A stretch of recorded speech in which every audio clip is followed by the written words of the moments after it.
experimental form of the pod in which I'm filming on photo booth because I think it fits the vibe. Because I don't know, when I was in my Tumblr years, when I thought American Apparel was cool, I also thought taking photos on photo booth was super cool. So we're trying this out. It looks super grainy, but I think it has like a charm to it. And I don't think the YouTube algorithm is going to like it very much. So if you're watching this, comment, subscribe, like it. I don't know. Getting that out of the way at the beginning because I would really like this not to flop because I haven't done the pod in a second because I've been super busy with work and I was kind of depressed and I didn't want to talk about the election because I have a lot of thoughts about the election, but I'm not super informed on the minutia of American politics. I just know my thoughts and my feelings, and I don't think I'm the best person to talk about it. I know this is called American in Peril, which makes it sound like this would be a political podcast, and certainly we can, get into that territory if we want to. I like to only approach things when I'm fully, I can bring you the facts. I can do hard-hitting journalism.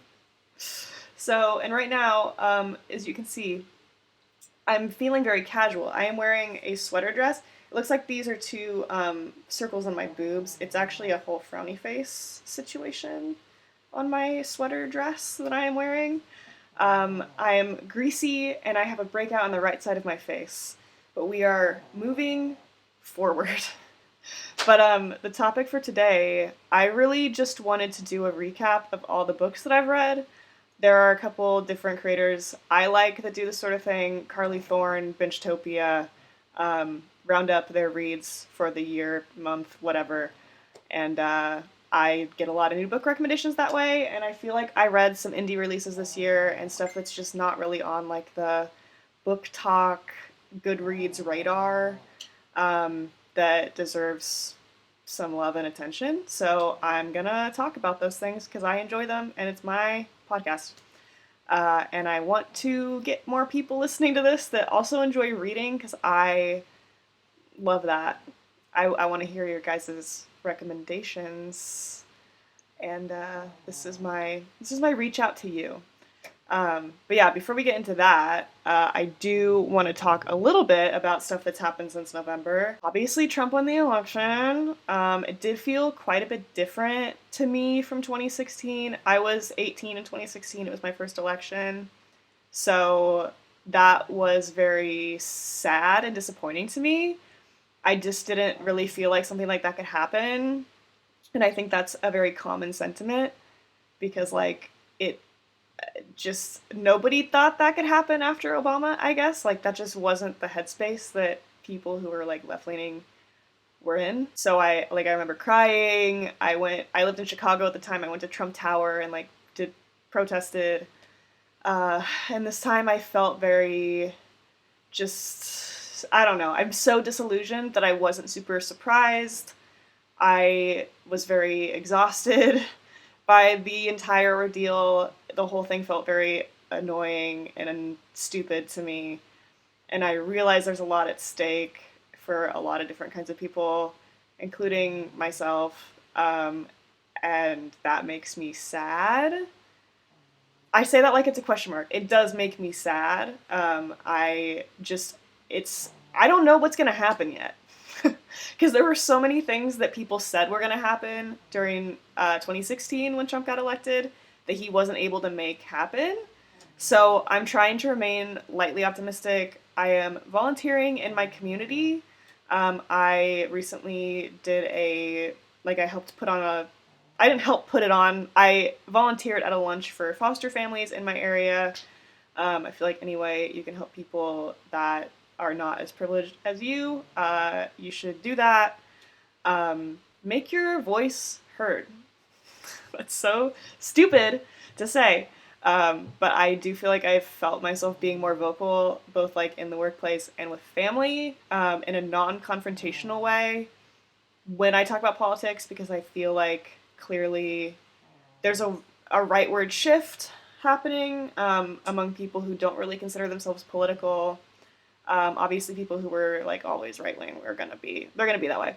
But I do think I've noticed that people are getting kind of steadily indoctrinated into some of those ideas, especially like this is women's place in the family and the workforce and what women can do with their bodies.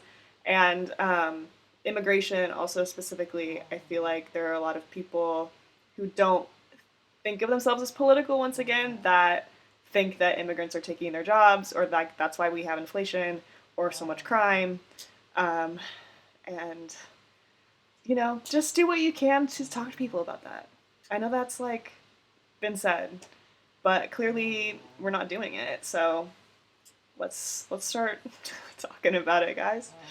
Those are my thoughts on that. I don't have any concrete idea of what the next couple of years are going to look like, so I'm not going to fearmonger or try to make any predictions because I don't know. I've seen a lot of extreme predictions that I just don't agree with. I don't think are going to happen. But that's my opinion. Yeah, don't catastrophize. There's still a lot we can do.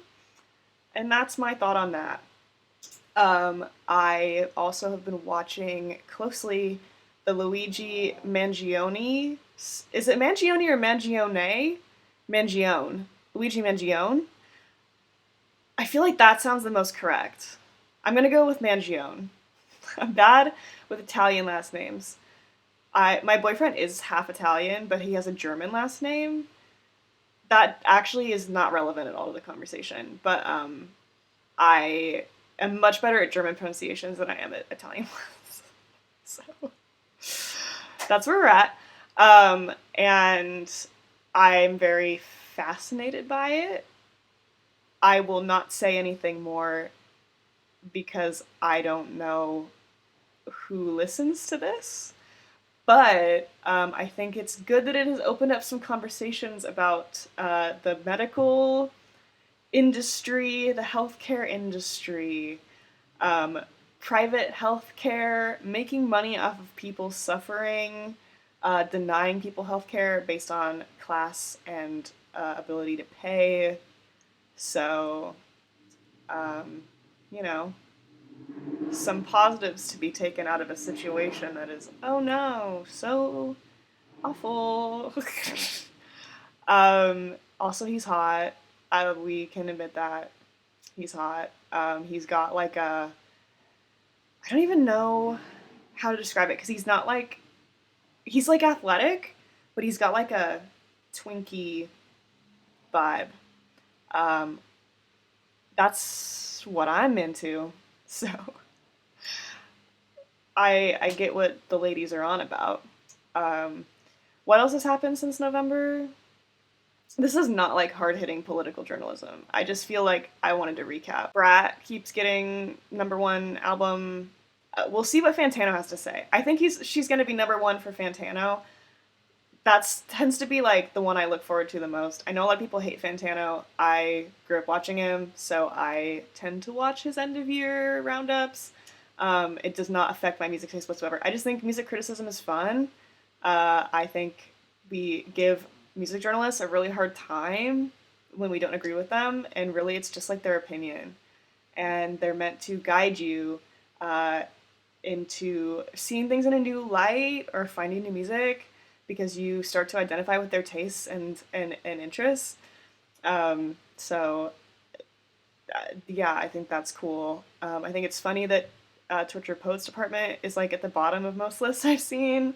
Like bottom is in like 30, it's like 35, 40 something, and like that's where she belongs.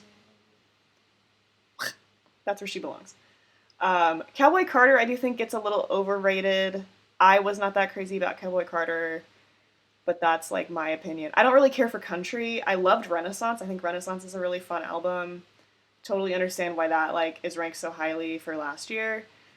But I'm just not a Cowboy Carter girl. I didn't click with it. I thought a lot of it was like just boring. I thought the covers were bad. So yeah, Bodyguard's good though. I like that song. What else is like getting ranked highly? There's that one album that's like on SoundCloud that I haven't listened to, but I feel like I should listen to. It's got like the girl in the yellow jacket like sitting next to like a factory on the cover, if you know what I'm talking about. I see Fontaine's DC on some of the lists. That's cool. I like them a lot. Um, yeah. I was talking with a couple friends this week about the state of the film industry, on the other hand, and that has been super disappointing. I haven't seen any movies this year that I was really crazy about, Challengers being kind of the only one. I love Challengers. I've seen it a couple times now. I do think that's like a cult classic in the making, and I think it has revitalized interest in tennis and like weird sexual dynamics. And I am cool with all of that. I think it's fun and it's good cinema. It is fun, sexy, sleek, smart filmmaking from Mr. Luca. I can never pronounce his last name, so I'm just gonna call him Luca. But I really like his movies generally, so that was good. But I also watched Queer in theaters, which is also a Luca movie, and I did not like that. That's a me problem. It just wasn't really for me. I like surreal films, but it just didn't really coalesce for me. I thought the supporting performance from, is it Drew Starkey? I thought it was like it was much weaker than Daniel Craig's, is the thing. And like you gotta like match that energy if you're gonna be like a romantic pairing in a movie. You know what I mean? I thought the cinematography was good. I thought the colors were great. It's wonderful to see a movie where like the colors are rich and things are lit properly. But yeah, I just didn't really find it personally enriching. But that's also like an issue with like William Burroughs in general. I think he's like annoying. So, source material issue on that one. Yeah, I'm excited for Nosferatu. We'll see how that goes. Eggers is like fun. I like his movies. The Vivitch is awesome. The Lighthouse is fun. I didn't see the Norwegian one that I can't remember the name of, but Eggers is good. So I'm sure I'm gonna like Nosferatu. Nosferatu the Vampire, the Werner Herzog one, is like one of my favorite movies of all time. So it does have big shoes to fill, but I actually really like Lily Rose Depp. I think she has the vibe to play, what's her name? You know the girl from Nosferatu, whose name starts with an M and is played by Isabella Adjani in the one I like. But yeah, I think she's good. I have hopes for that. Also, it's what's his name? It's Pennywise as Nosferatu, and I think that's really good casting. So I am excited for that. Also, Nicholas Hoult. I am such a Nicholas Hoult girl. I think anybody who grew up with Skins is just gonna be like, yeah, that's Tony. Show me Tony. You know what I mean? But I really have enjoyed like following his career in general. Yeah, I was also a big fan of The Great that has him and Elle Fanning in it. It's like just a weird, kind of like campy, bad Catherine the Great spoof on Hulu. I thought he was really good in that as Peter the Great. Not Peter the Great. Peter the like third, the shitty one that she like has to deal with. It'll be a fun viewing experience to see all of them together. Also, Willem Dafoe's in it. I'm just looking at the cast list now. Anyway, that's my wrap up for the year. Oh, Wrapped. Oh my god, Spotify Wrapped was garbage this year. That was so bad. Like, enough has been said about like the AI component, but it's so lazy. I don't understand how it went through like a whole QA process and everybody was like, yeah, this is absolutely on par with things we've done in the past. Because it was fucking garbage. I am not a yassified catwalk queen or whatever the fuck it said I was. I am a human being and I prefer real stats about my listening. I want to know what the first song I listened to of the year was. That was like something I was really looking forward to because I just don't know. And I usually they tell me and they didn't tell me this year. I miss the cities thing was fun. Like anything where they can kind of like weave in these like silly categorization things that aren't like the daylist genres that we've already been seeing that are like stupid and annoying anyway. I don't know, it just lacked creativity, and I really wish that they hadn't fired so much of their staff. So I also shouldn't talk about them too hard because I do kind of work with them. But anyway, I have been like a Spotify devotee for so long. Like I literally have had Spotify since I was 14. I've been paying for it since 2013, and I think it's like I don't know, it might be time to be done. I'm tired of the algorithms like constantly feeding me the same songs. I don't like the radio feature. I recently re-downloaded Pandora, and the radio feature on Pandora like kicks the shit out of Spotify's radio algorithm.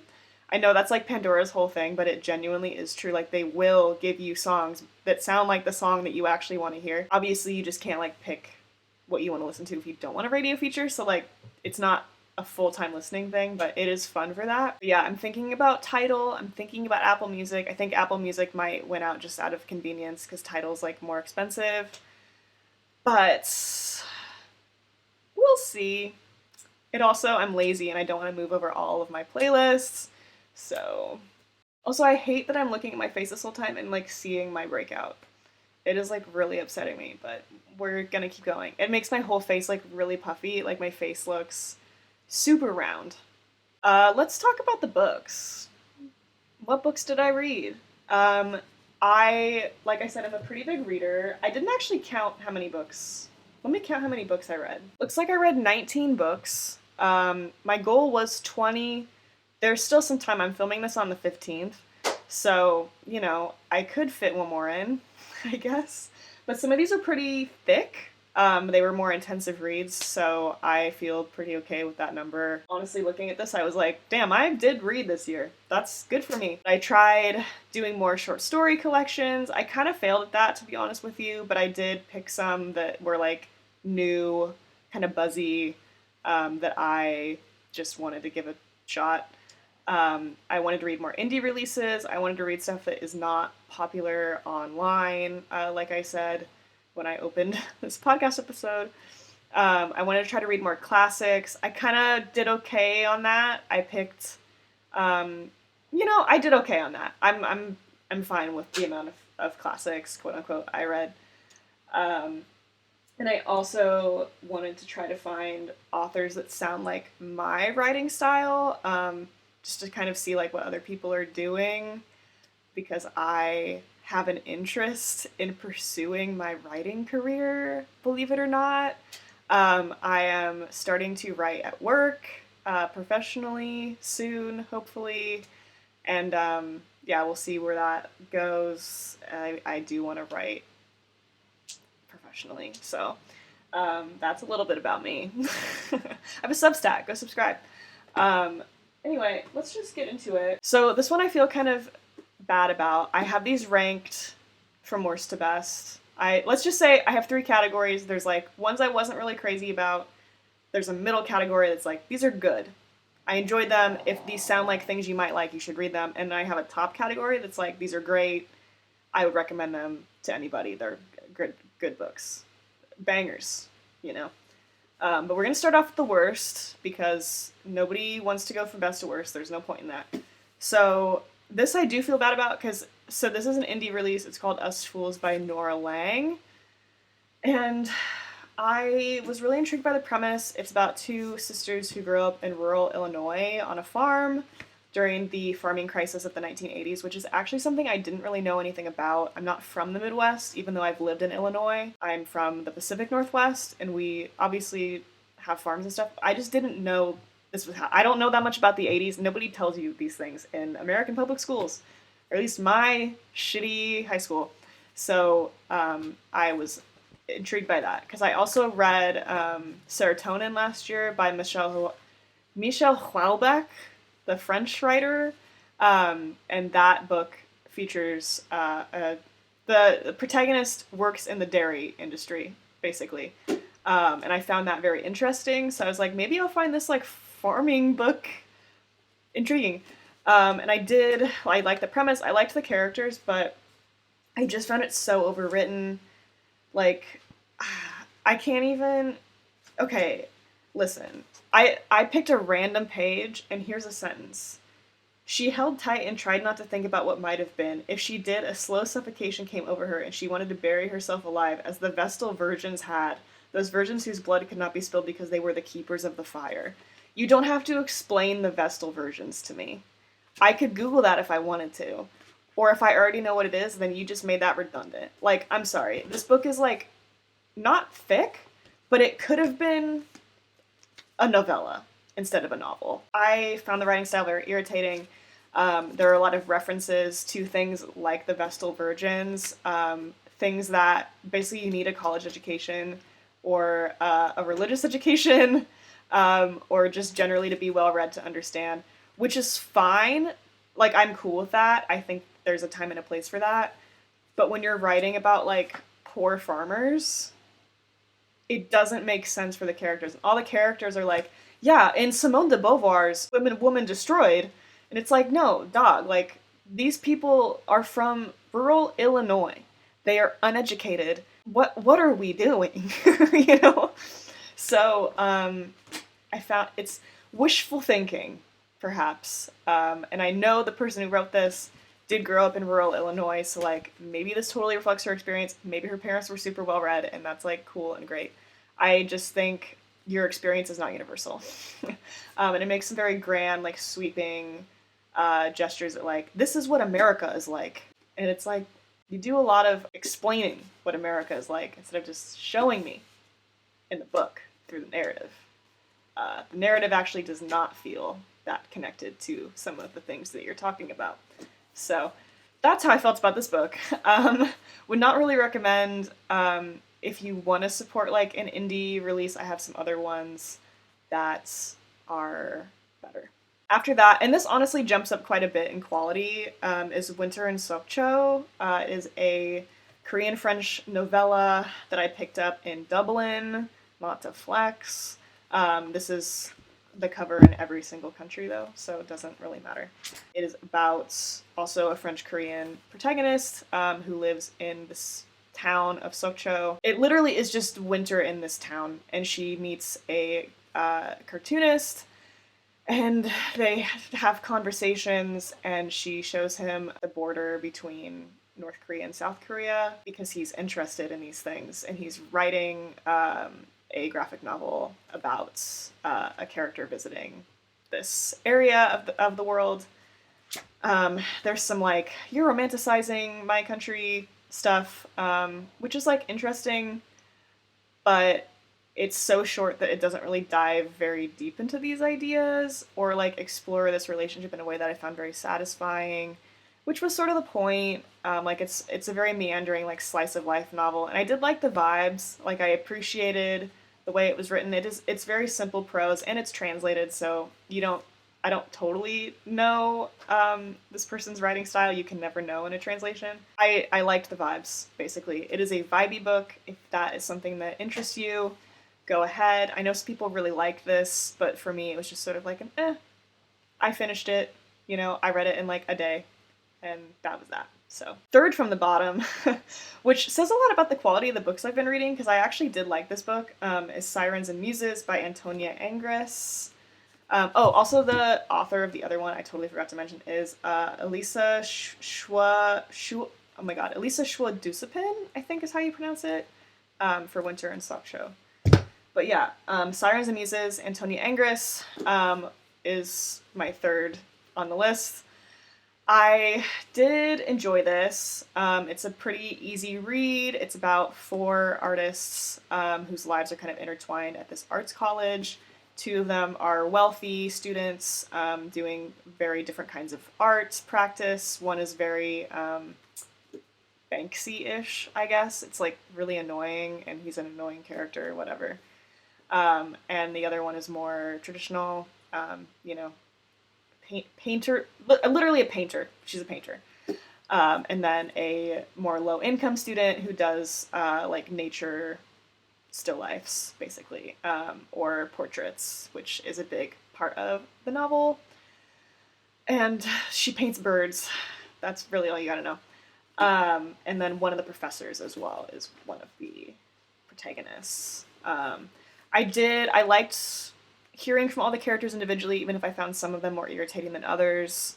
I liked that it was more of an exploration of like Occupy Wall Street as well. Like that's the era this takes place in, is 2008, and what that looked like in conjunction with like the art world, and if you were someone who was trying to get involved, because I was 10 years old when that happened, so like I wasn't paying that much attention, so I've had to learn about it, you know, as an adult, as a teenager. Professor's like a political painter, so like he's trying to get involved, and like, you know, there's concerns of like I'm making money off of this, but like I do care, and like what is the line between, you know, commercial art and like political art, and so it raises some good questions. I just don't feel like it ever fully coalesced for me. I wasn't really satisfied by the way it wrapped up. I didn't feel like it was very meaningful.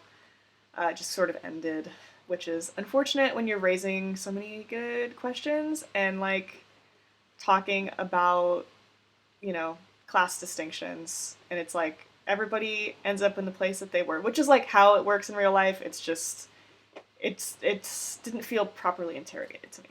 So that was that. But if you are interested in, Art World or Occupy Wall Street, I do recommend that one. It is a good book in general. It's like a fun read. And there's some romance in it, if that interests you. Two lesbians. So, fourth from the bottom. And honestly, this book probably deserves to be farther down. I just personally kind of got a kick out of it. I see it as a novelty, is My First Book by Honor Levy. This is kind of controversial. It got a pretty bad review. It got pretty bad reviews. I wanted to say specifically it was the New York Times that gave a bad review, but someone did give a good review, and I can't remember who it was. But yeah, Honor Levy's short story collection. She was a podcaster. Podcast was called Wet Brain. It doesn't exist anymore. Now she's just kind of an influencer writer. Some of these short stories were published in like the New Yorker and other places the New York Tyrant and Flash Fiction America. So, you know, some big names besides the New Yorker. You know, it's got blurbs from Towlin and Kat Marnell, if that says anything to you. It's like very like downtown New York scene-y, Dime Square. Oh, it was covered in The Cut, and The Cut article was very cringe. Like she uses the R word a bunch and is just kind of annoying, and that does come across in the book. I think she's more self-aware about it in the book than she comes off in real life, and I think she does point to some interesting things about my generation. She's Gen Z. I think she's about a year or two older than me, and to be honest with you, that's a very young age to be publishing a short story collection if you're like 27, 28 years old. And obviously, like, she has connections through being a podcaster and being a name that people know. Yeah, it, like, does a lot of internet speak writing. Like, the first story is really abrasive. I actually do not know how I feel about it. Well, I do know how I feel about it. I think it's cringe, but that's the point. But it's like, what is the point of making that your point? You know what I mean? If it's like, oh, like the way people date now is cringe, and like it's isolating us further. Like, yeah, we know. But there's some things that she says where I'm like, yeah, girl, like you're kind of right. I don't know. Like she talks a lot about like SSRI usage, which like I do have an issue with. Like I've jumped around to like every SSRI in the world. I've kind of ruined my brain a little bit with them. I've been like fully addicted to some of them, and like it does fuck with your brain. So I understand that, and like some of the ways that she talks about like using the internet for connection, and like what it's actually doing to you, it just doesn't get talked a lot about in literature. So like points for that. And I do like the short story that was published in the New Yorker about hanging out with a bunch of boys on a rooftop and they suck. Like some of it does feel quite real in that way. But yeah, she definitely has a ways to go as a writer, but I think there's potential as long as she stops talking about like getting canceled and watching porn, because it's just not very interesting. Like, we know, girl, we know. All right, this is my last one in the like bad to meh category. This fell out of it. from Dublin. Books Upstairs. That was the bookstore that I guess visited when I had this book. I brought this with me to Dublin. I didn't buy it. You don't care. You don't give a shit. Anyway, Breasts and Eggs by, I'm really trying hard with names, Miyako Kawakami. And this one is about a woman who wants a baby real bad. The first half is that her sister and niece are visiting, and her sister really wants a boob job, and they just talk about that for like ages, and the niece is like going through puberty, so it's talking a lot about like women's bodies and body image, and I liked that half a lot more than the second half, which is just this character deciding that she really wants a baby. But she's single, so she's like, how do I go about it? And there's some talk about, you know, sperm donation and like the ethics of sperm donation. There's a lot of talk on the ethics of sperm donation in this book, actually, which I was not expecting. And I did find it quite interesting because I just never really thought about it that way before. Because I don't know, I have 2 parents. That's my limited experience. So I liked that it talked a lot about ethics in terms of like, you know, having a kid, what that looks like, especially if you're single. But I also felt like the way it went about it was really patronizing to women that don't want kids. Like, it says multiple times in the book, like, they're different characters that are basically, you're like, if you don't have kids, like, your life sucks.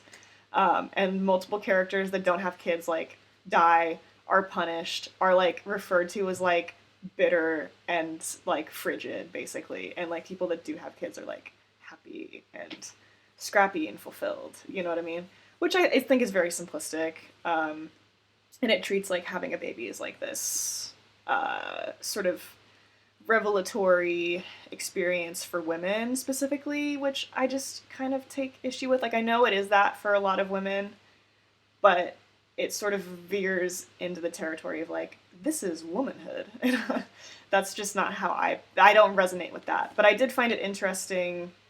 I say that a lot in this. I find a lot of things very interesting.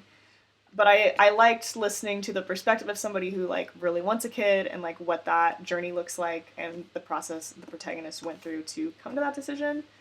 That's just not something I think about very often, so it was, it's well written. It's also got, like, a lot of, it's another vibey one, kind of, like, it talks a lot about living in Tokyo, and being out with your family and having fun conversations with people that you care about. So it's a good kind of, once again, like slice of life book.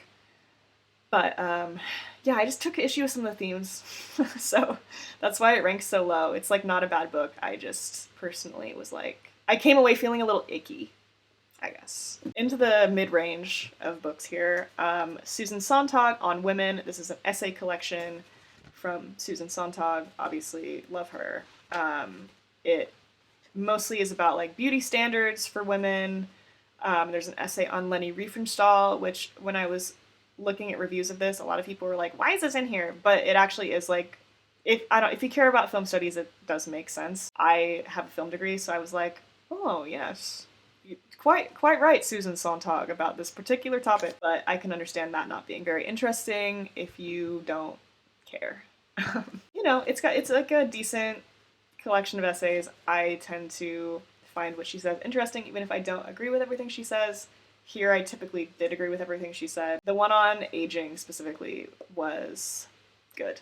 About like needing to let go of your standards a little bit, to fight the standards people put on you. I didn't explain that very well, but you know what I mean. You can't care about aging too much because that's men doing that to you. Which, like, duh. A lot of these essays are kind of like a duh moment, but it's like, okay, but she wrote these in like the 60s, so, you know, it was kind of cool back then to say things like this. I read that immediately after the election, and I was like, damn, yeah, I'm really feeling like a woman right now. Above that is Sweet Bitter by Stephanie Danler, and honestly, I feel like I should have rated this lower. But I really enjoyed it, and I think about it a lot. Like, I just really enjoyed the way it was paced. It's very quick. It, like, goes at a fast clip, which matches the restaurant environment the protagonist works in. She works at a fine dining establishment and works her way up from, like, busser to, you know, full-time server. Has to learn a lot about like wine and like which forks are for what, and like I just find that interesting. My boyfriend works in the fine dining industry at a very similar kind of restaurant, so I felt like I got a glimpse into what he does, which is why I liked it so much. There's a little bit of romance in it. It was okay. I liked some of the friendships, the like friendship between the protagonist and what's her name? Simone is the character. I thought was like weirdly like homoerotic and like competitive, and you kind of find out some like weird dark things about that character. So I liked some of that tension. But yeah, generally this was like I'm enjoying learning about this kind of book, even though it's fiction.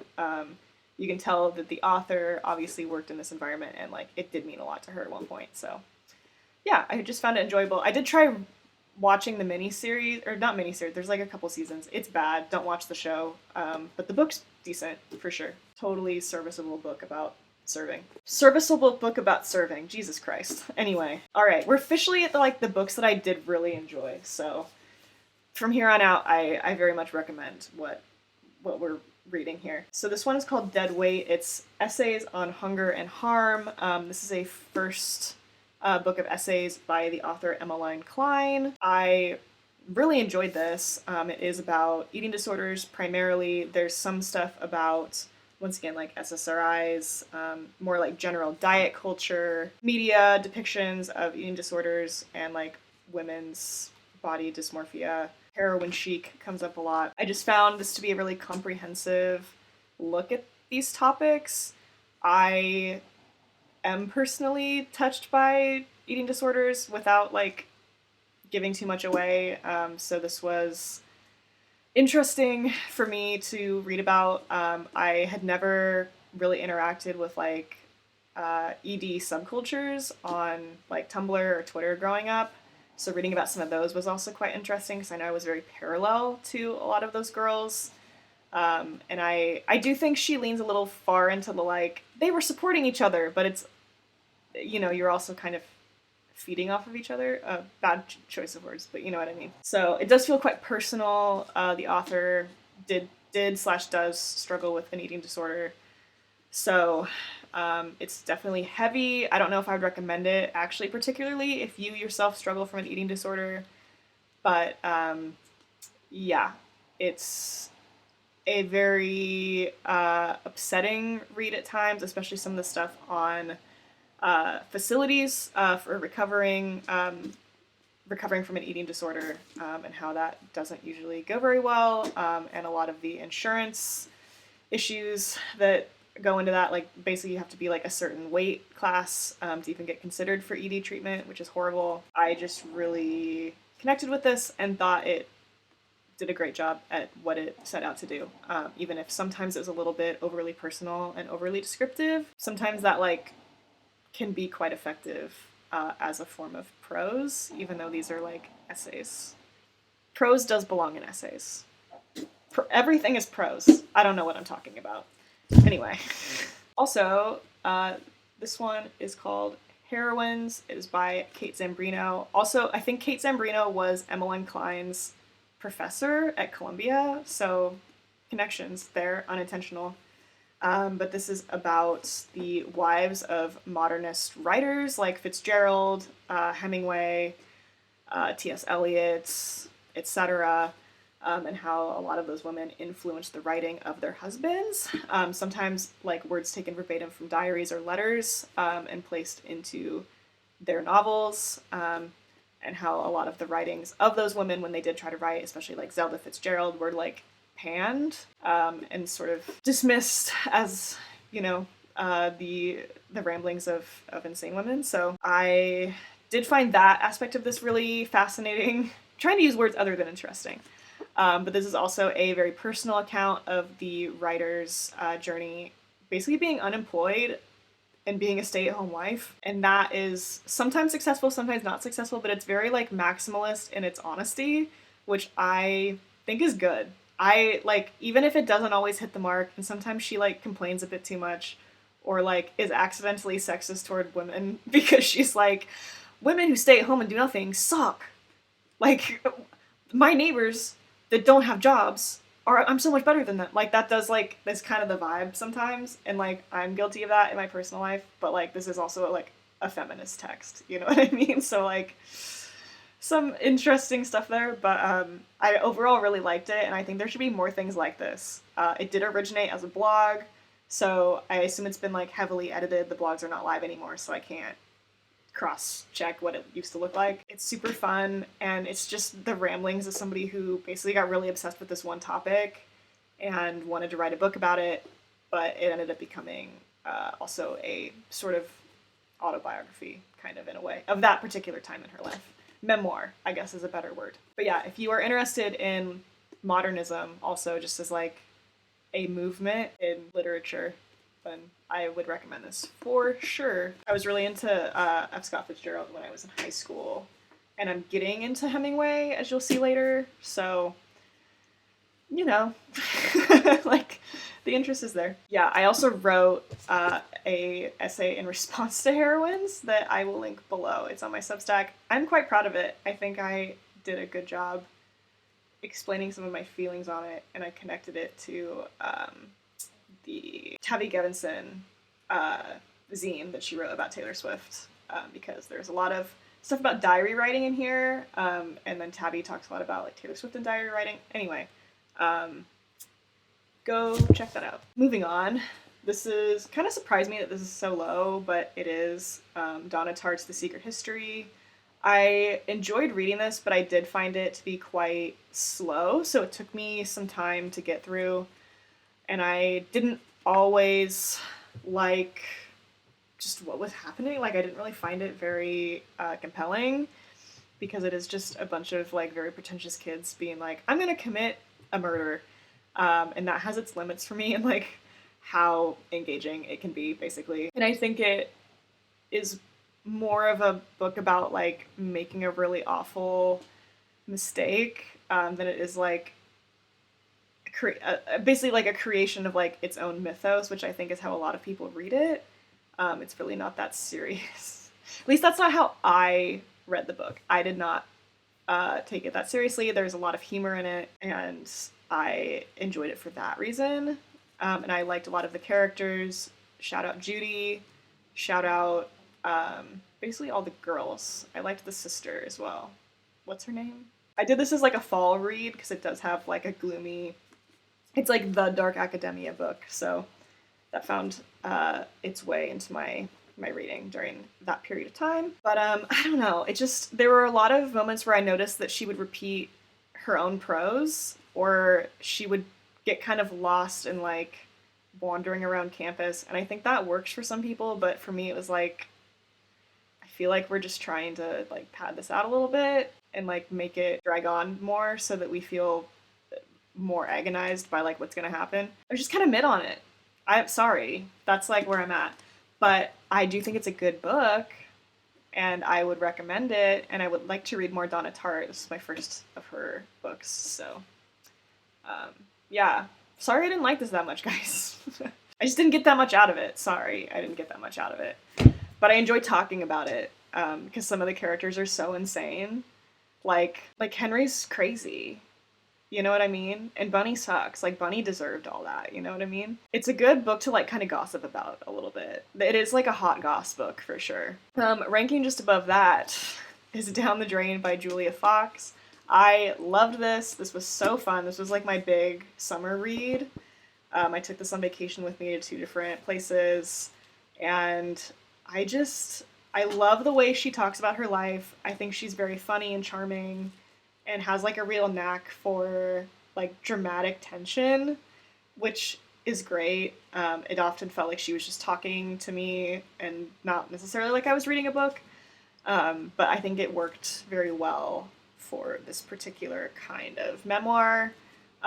Julia obviously has lived a very crazy life. There's a lot of, like, heavy drug use, and, like, running away from family in Italy, and then running away from family in New York back to Italy, and running away to New Orleans to, like, live in a shotgun shack, and, like, it's very interesting, and I'm not sure how much of it is true, to be completely honest with you, but I respect the fact that it feels true. You know what I mean? So this was a big win for me. I don't usually love memoirs, but this was awesome. And honestly made me want to read more memoirs. Last one in the middle ground category is Atomized by Michelle Houellebecq. Saucy cover, sorry. I'll hold it like this so I don't get demonetized. Not that I'm making any money off of this, so I get picked up by the algorithm still. This is also called The Elementary Particles in the US. I do have I think Australian or like Irish copy or something. Yeah, I don't know how. I think it's just, this is my boyfriend's copy and he picked it up at a used bookstore. So I thought this was really funny and gross and fully unique in the way that it, I guess, views humanity. So it did stick with me. I do still kind of think about it a lot. It's mostly a malignment. Is that a word? It's maligning hippie culture. So, what did the sexual revolution do? Besides like the stuff that was good for women, which I'm pretty sure he would disagree with. So there is some of that in this, which you're gonna have to deal with. He is French, so he's a perv, but he also kind of hates women. So full disclosure, this is a book written by a conservative, so you're gonna have to live with that if you choose to read this book. But it's about two brothers. One is super straight-laced professor, has never really had like a serious romantic relationship. His whole life is numbers, and that's that. And then the other guy, Bruno, he just has sex all the time, and he's jacking off in public, and he's like very poorly regulated. And they are brothers, but they had very different upbringings because they have the same mother, but they had different fathers. So like they were raised completely different ways. So some of it is like nature versus nurture, and then basically how you approach your own like sexual development. Like what does that do to an MF? You know what I mean? So I don't know. I just found it interesting, I guess. You don't find very many books that like want to talk about this kind of thing, frankly. It does have a very dour view of humanity overall, I would say. Sort of that we're like isolationist in nature and narcissistic. And there's not much that we can do about that. But there is some, like true love does exist stuff in here, even though it like is always going to end poorly for you, is sort of the takeaway. Yeah, I guess if you're interested in thinking about those things, give this one a read, because it's really wild. But be prepared for things to be gross, and for there to be some weird stuff about women, and also immigrants, and he's French. I don't know what to tell you. And like I said, that's not my first book of his I've read. I liked Serotonin more, I think. But I think this is probably a stronger book overall, more in that it condenses a lot of the ideas also in Serotonin in a more satisfying way. Yeah. Books I really enjoyed. Short story collection, very new, came out this year or last year. Earth Angel by Madeline Cash. This is also an indie release. I just picked it up at my local bookstore. It was like highlighted by staff as like, this is really good, you guys should pick this up. And it is very similar to Honor Levy's My First Book, but I think it does it a lot better. It talks a lot about using the internet from a young age, being on like Club Penguin and stuff, and how that is sort of stunting in your development and how you connect with others. Yeah, there's some funny stories about like using apps to like hire friends for a slumber party, and talking to billionaires, and bringing a baby to a drug deal is one of them, which is, I just thought was funny. It's very much like let's bring a bunch of like contemporary issues and put them into short stories. But I found it very funny in the way that she does it, and charming, and sort of like quick on her feet. It's like very witty and silly, and I think it hints at a lot of like underlying sadness, despite it having like this very sort of like funny tone, which I really enjoy. I think I just enjoyed her tone. The stories are much more condensed than my first books as well, which I think works in its favor. They just explore the point they're trying to make and move on, which is great. So I guess 6 from the top is Worry by Alexandra Tanner. I'm actually currently reading this, but I can tell it's going to rank pretty highly, so I'm just putting it in here. It's been getting a lot of comparisons to Girls, as in like Lena Dunham's Girls, which is pretty apt. Like the way that the characters talk is very similar to Girls, but it's set in like the social media era right before COVID. So, it's not like Girls, because Girls was a different generation. And I think everybody needs an updated version of Girls, basically. I liked because I'm currently reading it. It talks a lot about following like mommy bloggers on Instagram and like trad wives, Mormon wives, and that's like not very good for you. The character's sort of like obsessed with them and like knows it's bad, but like she likes that it makes her mad, which is something that I've fallen into with like different subcultures a lot in my life. So I think really this works for me because I relate to it a lot. Like I love going on the internet and getting mad, and that's kind of what this is about. But it's also about like having some existential, depression about like your job, how we actually spend our lives, how every day kind of feels the same, our relationships with family, like are they positive or negative, and like why, and is your family going to get sucked into like a right-wing rabbit hole? Like I just find this really relatable and I liked it a lot. So this is a good one if you're looking to have some of your thoughts validated, I guess.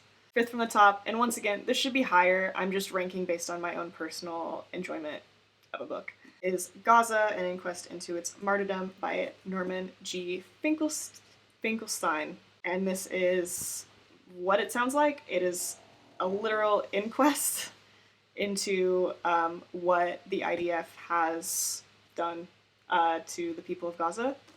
It is so deeply researched with numbers, everything like is backed up with like dozens of footnotes, like hundreds of footnotes, and there's like big tables of like on this date they did this, and like this was the professed reason, but like we investigated and like that didn't happen, or somebody was interviewed later, like a soldier, and they said that we just did it for fun or because it was there and we were told to shoot. I guess what I took away the most is that the death toll of the people of Gaza is so significantly outsized from what is going on the other side in Israel, that basically it's targeting. They're being targeted, which I knew before reading this.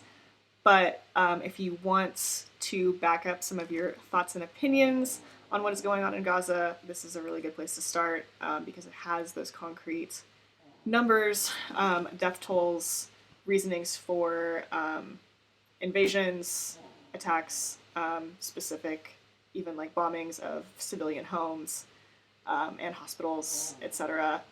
Especially like ambulances and stuff. Like I didn't know that was happening on the scale that it was for as long as it has.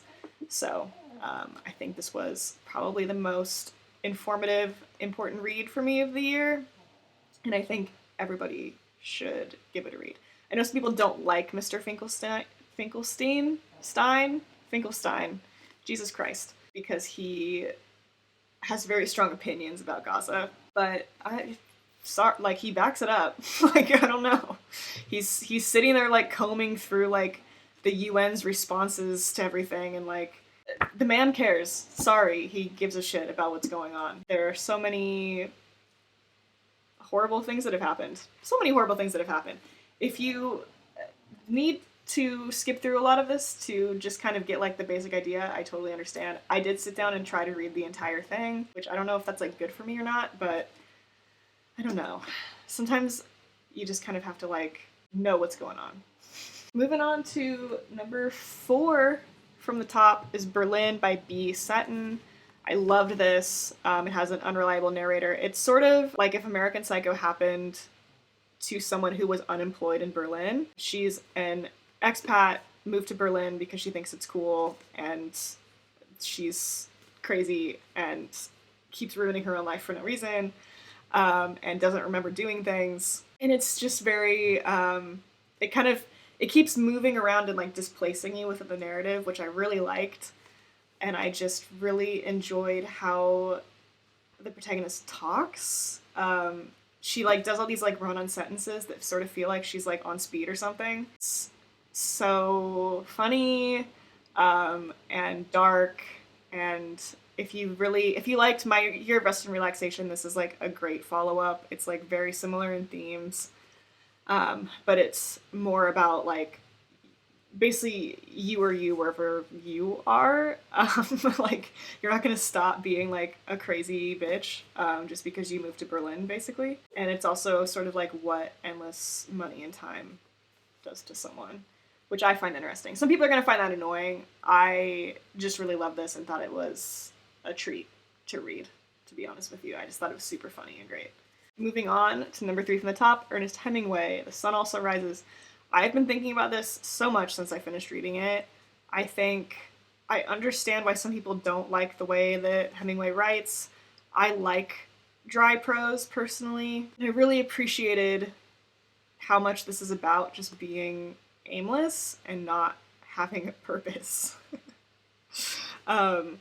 And that, at least for Hemingway, like, it was very much about being a part of, like, the lost generation after World War I took place, and having to deal with like the trauma of being through World War I. And I don't think my generation has like a World War I level trauma. You could argue COVID, but like it's not really quite the same. But I think in a very similar way, we are also a bit of a lost generation, that we don't really have much going for us, which is quite depressing to say, but that's like how I feel personally. So I felt like there was a lot in this that I could relate back to in my own life and how my peers interact with each other. And I don't know, I just think it's very underappreciated. I know he's like an uncool author to like, but I enjoyed it a lot. I think Lady Brett Ashley is awesome. She's sick. I love her. And it's kind of just fun to read about this period of time, like going to nightclubs in Spain and like doing fun, sexy bullfighting activities. But yeah, it's all ultimately pretty meaningless, and that's how life is. And I don't know, I really related to what it was putting down. So I would definitely read this again, and I can see it influencing my own writing, which is, I guess, the highest compliment I can give something. Like, I immediately was like, I want to imitate this so bad. You know what I mean? So, yeah, loved this. Great book. Second from the top. And really, I think maybe this should be number 1, but there's another book that I enjoyed more, and I want to give it its flowers, so I'm doing that. But number 2 is Just Kids by Patti Smith. I loved this. This is the only book this year that made me cry. I love a book about friendship. It's so sweet. I love Patty's prose. I think you can tell that she's really influenced by like romantic poetry, and just classic literature in general, that she's a big reader. I really liked hearing some of the stories of things that had happened. It's not quite the same thing as Julia Fox's, where I'm like, yeah, that definitely happened. I'm sure there are some things that are like misremembered or exaggerated, but it did feel very like realistic, I guess, to the time period. And that a lot of the things that happened between Robert Mapplethorpe, photographer, and Patti Smith, just seemed very like honest and like down to the detail of how it was experienced. And I think that was the point. She told him that she wanted to write a book about them before he passed, and this is the result of that. I find that extremely romantic, even though they were friends, he was gay. You know, they did date for a while. I think there's an argument that they were like sort of the loves of each other's lives in a way, even if it was platonic. And I just really love that. I think it's very sweet, and I had a good year with memoirs, so I want to shout this out for sure. If you have ever been on the fence about reading this, like, I totally recommend just making the plunge and reading it. I wasn't sure I would like it because I don't really care for everything Patti Smith does. She's like kind of irritating sometimes, but also kind of sweet sometimes, and you know, everybody's a complicated individual. But I loved this a lot, and it gave me a new appreciation for her work, both musical and writing. So, yeah, good one. Very sweet. Definitely made me cry. It made me appreciate Robert's work more too, because I saw his work in a exhibition when I was in New York in 2019. And it scared me at the time because a lot of it is BDSM related. But it gave me more of an insight into how he thought and like what he was working out through his photography. So yeah, I love reading about photography in general. I took an ethics of photography class in college, and I just really enjoy thinking about that. So, also if you're into photography, I'd recommend reading it as well because there's a bit of that. Anyway, number 1 of the year is Perfume and Pain by Anna Dorn. I loved this. I could literally sit and read this all day. I love the world that this takes place in. It's just like, it's like lazy California, like LA. And it is about a lesbian writer who joins, well, she like sort of initiated this like lesbian writing group when she was in her mid-20s, and then she became a successful writer, but she still kind of attends these writing groups, and she like meets someone and starts dating them, and like it really spirals out of control. And there's like accusations of plagiarism, and it's very extreme, and is very much inspired by like Patricia Highsmith. The character calls the like combination of like speed and drinking that she does the Patricia Highsmith, because she writes on drugs and alcohol. And I think this is definitely a little bit autobiographical from the author's point of view, but I don't know her well enough to say that for sure. But it felt very real, and it's very funny. Easily the funniest book I read all year, and I read some pretty funny books this year. That was kind of a theme. And it just, I felt like the cultural references were very on point. I know not everybody likes that in literature, but I'm personally cool with it. I like a time and place. And I just really, I don't know, related to the narrator and felt like it was a good representation of what it's like to be a writer. And, you know, lesbian politics are fascinating to me. So there was a lot here that I loved and enjoyed, and I would love to shout it out. It is a Simon & Schuster release, so it's not like an indie book, but it did go under the radar. So, and it talks about perfume a lot. I love perfume. If you are familiar with this podcast, I am a collector of perfume. I'm a connoisseur. So there were a lot of references to various perfumes in here that I really enjoyed, because I was like, oh, I totally know what she's talking about, or like, oh, I'll have to try that one, you know what I mean? So this is a very me-coded book, and I loved it, and I would love to read more Anna Dorn, and it also inspired me to read some more Patricia Highsmith in the new year, because I've never read any of her books, but, you know, Carol, Price of Salt, that exists. I could read that. What's that other one that's like Saltburn? Whatever. Anyway, love this. Number 1 book. Recommend anybody read this. It's awesome. It's so funny. All right. Those are my books. That's what's what. If you have any books that you read this year that are similar to any of these and you'd like to recommend them to me, go ahead and leave it in the comments or the replies on Spotify. And I guess I'll see you next time. I just want to wrap it up because I've been talking for like hours now and I'm tired and I need to go to bed. My dog ate weed last night, so I stayed up for hours monitoring my dog's weed condition. I personally don't even ever take edibles, but someone handed me an edible at a party and I put it in my pocket and I'm stupid and I left it on the floor and then she ate it, and I'm making myself sound like a really bad pet owner. Nothing like that has ever happened before, and I've had my dog for 3 years. I swear to God. So anyway, I'm exhausted because I stayed up late monitoring my dog's condition. She's fine now. She's been sleeping on the bed this entire time. So anyway, I'm gonna go to bed. All right. Have a good day. I'll see you more regularly, I promise. All right.